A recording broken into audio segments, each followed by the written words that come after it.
ډیرو ښاغلو لیدونکو د ورډ اف وزډم یا د پوهې نړۍ یوټیوب چینل او فیسبوک پاڼې ته مو زه حسیب الله سنګین په نیکو هیلو او سلامونو هرکلی کوم. په دې هیله چې روغتیا سلامتیا مو په برخه او د ژوند په ټولو ورځنیو چارو کې بریالي او سرلوړي اوسئ. قدرمنو لیدونکو د تیرو خپرونو په دوام نن غواړو تاسو ته وښایو چې څه ډول په مایکروسافټ اکسل تخفیف یا ډسکاونټ محاسبه کړو.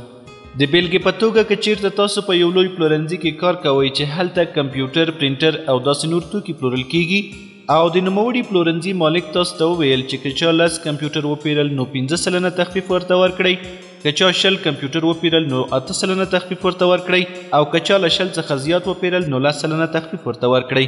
پس نن په همدې اړوند درته معلومات درکوو. هیله ده تر پایه مو ملتیا وکړئ. همداراز زموږ یوټیوب چینل سبسکرایب او له نورو ملګرو سره هم شریک کړئ.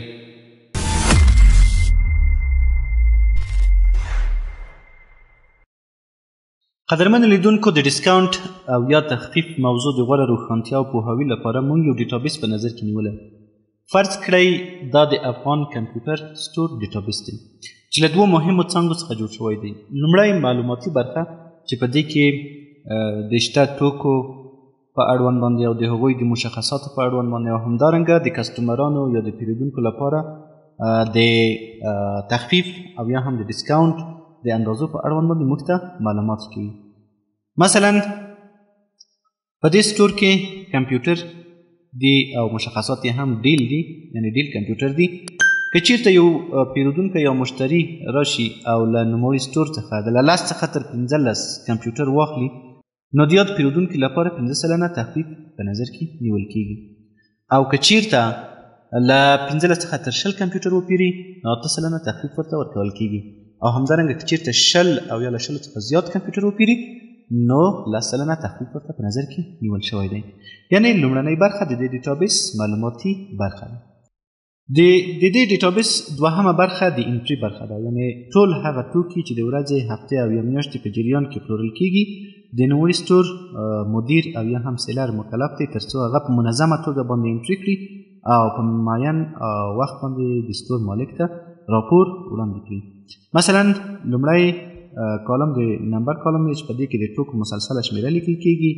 دوهم هغه توکي لیکل کیږي چې روزمره پلورل کیږي او یا هم د هفتې او میاشتې په جریان کې پلورل کیږي، یعنی دلته آیټمز لیکل کیږي. او دریم هم هغه توکي چې پلورل کیږي د هغې مشخصات لیکل کیږي او بالاخره په کومه اندازه باندې پلورل کیږي او د یو واحد قیمت څومره دی، پیرودونکي ته څومره تخفیف په نظر کې نیول شوی یا څومره تخفیف ورکړل شوی دی، ټوټل مقدار د پیسو څومره کیږي، یعنی مخکې د تخفیف له وضع کولو څخه، او نیټ اماونټ هغه پیسې چې له کسټمر څخه اخیستل شوي دي وروسته د تخفیف د وضع کولو څخه څومره کیږي، او بالاخره اضافي معلومات په کتنو او یا هم په ریمارکس کې لیکل کیږي. اوس راځو یاده برخه ځینو فورمولونو ته ضرورت لري. باید فورمولونه دلته ځای په ځای شي. لومړی د آیټم برخه ده چې دلته څنګه دي توکي دلته لیکل کیږي. دوهم کوانټیټي، په دې ځای کې هم فورمول ته ضرورت نشته. یونټ پرایس کې هم فورمول ته ضرورت نشته. ډسکاونټ کې هم فورمول ته ضرورت نشته. راځو ټوټل کالم کې لومړی یو فورمول لیکو ترڅو موږ ته ټول قیمت وښایي. د ټوټل د معلومولو لپاره مساوي کوانټیټي ضرب یونټ پرایس. د دې فورمول په اساس باندې موږ کولی شو ټوټل معلوم کړو، یعنی د څومره مقدار جنس پلورل شوی دی، د فی واحد قیمت څومره دی، څومره پیسې کیږي، ټوټل معلوم کړو. اوس راځو ډسکاونټ ته. نیټ اماونټ معلوموو. نیټ اماونټ په دې معنی باندې دا خو ټوټل شوله د ډسکاونټ د پیسو سره، او د ډسکاونټ د پیسو د وضع کولو وروسته څومره پیسې باید له مشتري څخه واخیستل شي، هغه په نیټ اماونټ کې لیکل کیږي. یعنی نیټ اماونټ خالص اماونټ، هغه پیسې چې خالصه توګه له مشتري څخه باید واخیستل شي. د دې فورمول هم د نیټ اماونټ په کالم کې لیکو. فورمول په دې ډول دی: مساوي کوانټیټي ضرب یونټ پرایس منفي کوانټیټي ضرب یونټ پرایس ضرب ډسکاونټ تقسیم په 100. پس دا د نیټ اماونټ فورمول شو. کله چې فورمولونه په خپلو کالمونو کې ځای په ځای شول نو راځو فرضاً موږ ته یو پیرودونکی راځي او له موږ څخه 15 پایې ډیل کمپیوټر اخلي چې د هر کمپیوټر یونټ پرایس یا د فی واحد بیه 10,000 افغانۍ ده. چون چې په پورتنۍ معلوماتي برخه کې موږ تر 10 کم کمپیوټرونو لپاره ډیسکاونټ نه لرو، پس په دې اساس باندې د ډیسکاونټ فیصدي 0 ده. یعنی ټولې پیسې د 15 کمپیوټرونو چې په 10,000 د فی واحد قیمت ده یا ټولې پیسې 150,000 افغانۍ کېږي. باید 150,000 افغانۍ له پیرودونکي یا مشتري څخه ترلاسه کړو. دوهم که چیرته یو پیرودونکی راشي او له موږ څخه HP کمپیوټر واخلي څومره 15 دانې چې د هر یو بیه مثلا 20,000 افغانۍ ده. په پورتنۍ معلوماتي برخه کې موږ ګورو چې HP کمپیوټر که چیرته له 10 څخه تر 15 پورې وو نو باید 15 سلنه ډیسکاونټ مشتري یا پیرودونکي ته ورکړل شي. چون نوموړي پیرودونکي له موږ څخه 15 پایې HP کمپیوټر پیرلی دي نو باید څومره ډیسکاونټ ورته ورکړو؟ 15 سلنه ډیسکاونټ ورته ورکړو. یعنې ټولې پیسې 3 لکه کېږي، خو که چیرته موږ ډیسکاونټ ورته ورکړو باید له پیرودونکي څخه 2,85,000 افغانۍ واخلو. په دریم قدم کې که چیرته یو مشتري راشي او له موږ څخه 10 پایې پرینټر واخلي چې د هر پرینټر بیه 25,000 افغانۍ ده.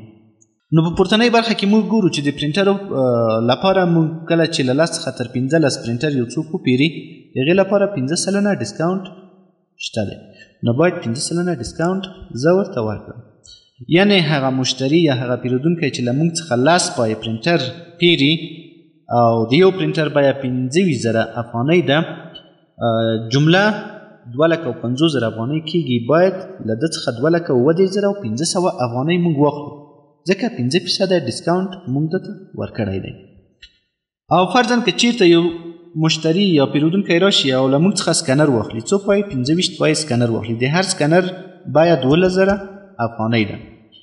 نو موږ ګورو چې د سکنر په برخه کې که چیرته 25 سکنر یو څوک له موږ څخه واخلي څومره ډیسکاونټ باید ورته ورکړو؟ نو د سکنر په برخه کې که چیرته له 100 څخه زیات وي باید 10 سلنه ډیسکاونټ ورته ورکړل شي. څومره؟ 10 سلنه. پس په یاده برخه کې زه 10 سلنه ډیسکاونټ ورته ورکوم.